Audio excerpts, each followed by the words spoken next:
Ayo, what's up, what's up?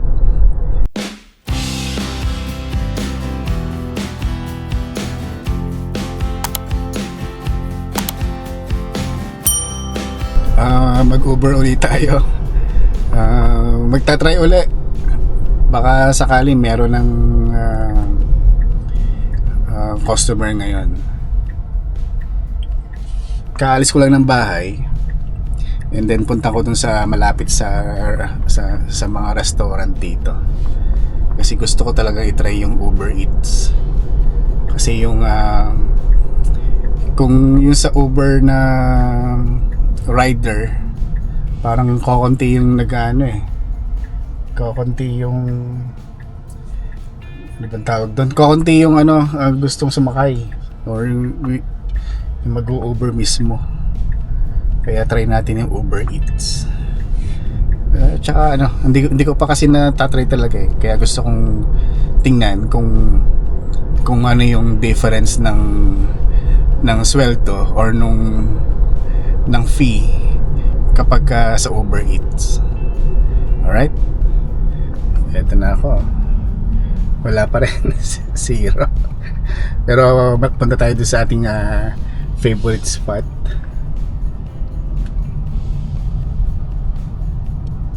Dito tayo tatambay sa malapit sa mga restaurant dito para just in case meron ng order na meron dito, tayo yung malapit park muna tayo. Ayun, bumalik tayo sa bahay. Wala talaga kasi ewan ko ba, walang pumapasok talaga na request or order sa Uber. Kaya ngayon i-try natin yung DoorDash. Nag-apply ako ngayon lang. And then ngayon, pinanonood ko yung video, parang welcome video ng DoorDash. You'll show the staff the order and use your app to confirm that it was successfully picked up. Step 3. Drop off and see your earnings add up. After, the Dasher app Kaano ko lang to the customer's address. sign up ko lang. Pinicturean ko yung aking ID, yung driver's license, front and back. Kinuha yung aking mga contact details. Kinuha rin yung aking social security, kinuha rin And then ni-require ko ng parang picture yata. Yun, nag-selfie. Tapos na yung parang ayun ayun, ito na yung mga nagawa ko ngayon lang. Ito, busy promising. Busy. May pag-asa tayo dito. Ang sunod ay ito, add red card. Diba red card na to? Add red card to unlock shop and deliver orders. Alam ko na ba yan? Kaano ko lang See? Add natin sa Apple Wallet. Verify. Paano ba to? Wait lang tingnan ko lang to. Yun nasubmit ko na yung aking mga requirements. May check na lahat. So ngayon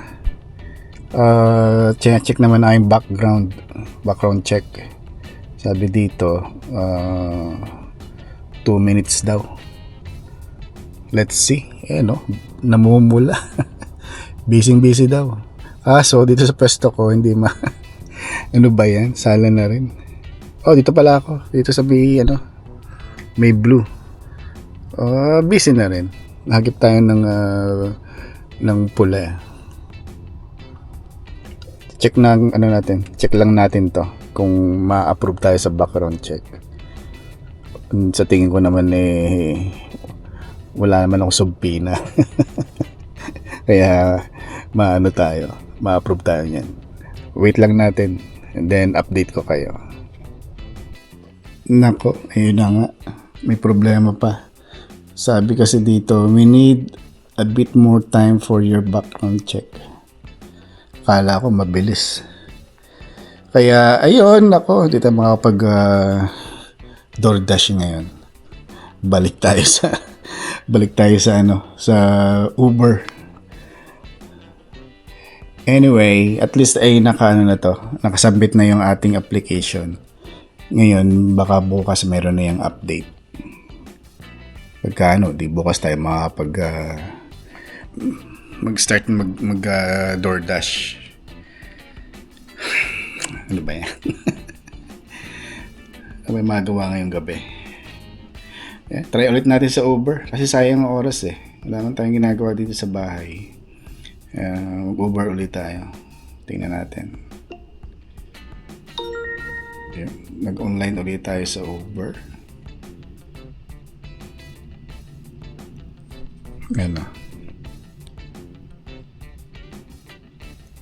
Wala kasi based dito sa parang statistics nila. Sala tayo sa oras. Mga ganitong oras, walang biyahe talaga. Meron kanina umaga, start 4 AM. Dati kasi bumabiyahe ako alas 4 talaga dati. Nung last year.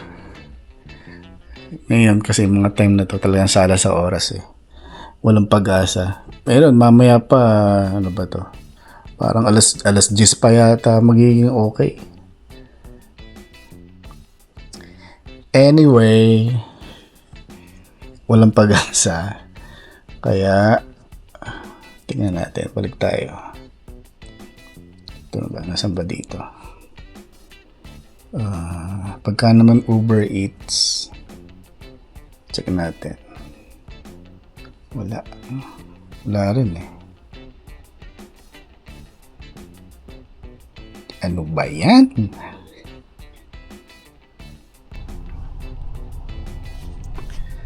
Ayun, so magandang hapon ulit. So ngayon ay panibagong araw. So tapos na uli ako ng aking full-time job. And then itry uli natin mag-sideline. Ayun. Bakit ba kailangan mag-sideline? Siyempre, kailangan natin extra income, sayang din kasi pang grocery, pangbayad sa bills. Ayun, tsaka wala namang ginagawa sa bahay. At tsaka maghapon na rin naman ako nasa bahay. Kasi ako work from home. Kaya ito na rin yung way ko para makalabas ng bahay. Gusto ko namang maglakad pero sobrang init.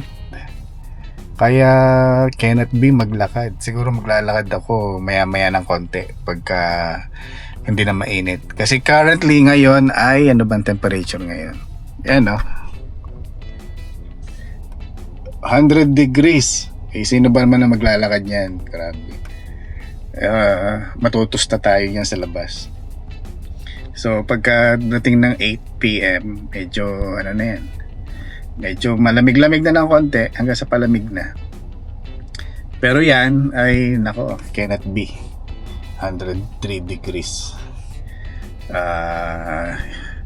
Hindi tayo pwede maglakad. Kaya ayun, na tayo magsa-sideline. At least tayo dito nasa sasakyan. Biyahe-biyahe lang tayo. Yun ay kung meron tayong request o customer. Nga pala, approve na ako sa DoorDash. Kanina ko natapos yung onboarding. Meron pa silang parang safety orientation, manonood ka ng video. And then sa last nung parang orientation, meron silang parang quiz. 1 to 7 lang naman, napakadali. Ayun, napasa na natin. So pwede na tayong DoorDash. Pero eto, pakita ko sa inyo kung kailan ako huling bumiyahe sa diyan. Ayun ito yung aking last trip. January 26 pa ako, napakatagal na. Yun itong huling bayad sa akin, $36. Then ngayon, siyempre, walang zero pa. Bokya pa. Tingnan natin kung may biyahe muna ng Uber. Kasi mas madali itong Uber. Kasi ito ay pick up lang ng pasahero, then drop. yun, pick drop, yun, hindi mo na kailangan bumaba ng sasakyan. Kasi pagka Uber Eats, ang alam ko, kailangan bumaba. Pupunta ka sa restaurant, pipikapin mo yung pagkain, balik ka sa sasakyan, tapos pagka i-deliver mo na, papark ka ulit, papaba ka. Ayun, yun ang pagkakaiba. Pero pagka Uber driver, yung mga pasahero, hindi ko na kailangan bumaba ng sasakyan. Kaunin ko yung pasahero, sasakay siya, bababa, that's it. Medyo maluwan ng konti. Pero syempre, kung wala namang request ng pasahero, punta tayo sa pick up ng pagkain sa delivery. Kagaya niyan, wala pa rin. Tingnan natin kaya. I-offline natin to. Offline. Then punta tayo sa nasa may Uber Eats, DoorDash. Yan no, Dasher. Tingnan natin. Kasi get ready. I'm ready. Let's see kung merong order. Dodge. Stay busy with lots of offer. Dash. Let's see. Teka. Dash until 8:30. Oh, okay. 8:30. Pero layo natin sa mapa. Yeah. Ano ba yan? Take a selfie to have a verified profile photo. Okay. Wait lang. Mag-selfie muna tayo. Nakapag-selfie na tayo. Teka. Ano bang ginagawa nito?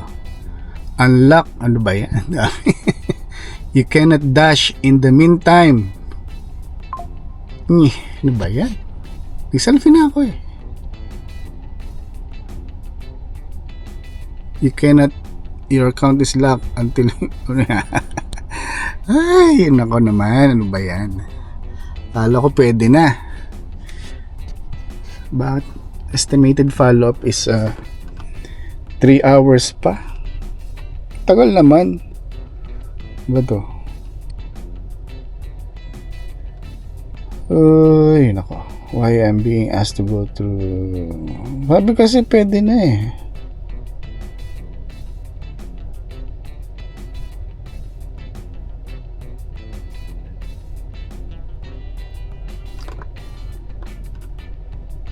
Di pwede. Check natin. Ano bang kulang pa? Dash. Kung magdadash ako, no. Sige nga.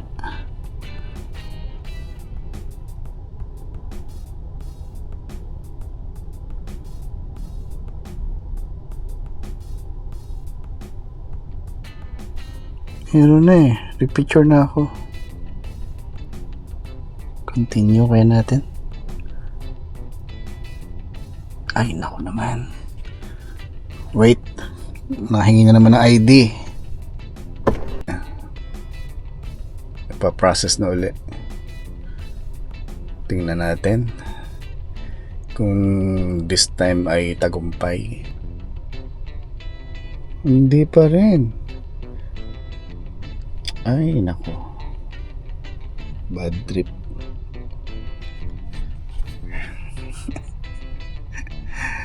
Naligo pa naman ako. Kasi sabi ko, para fresh ako na kung sakaling pawisan ako,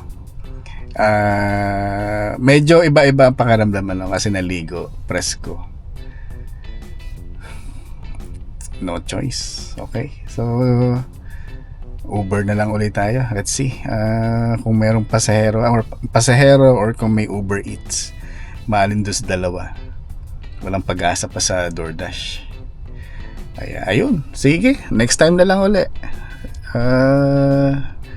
Update ko kayo kung makaka-receive ako ng request sa Uber. Pero buksan ko muna yung aking Uber app. Alright. That's it. Pansit.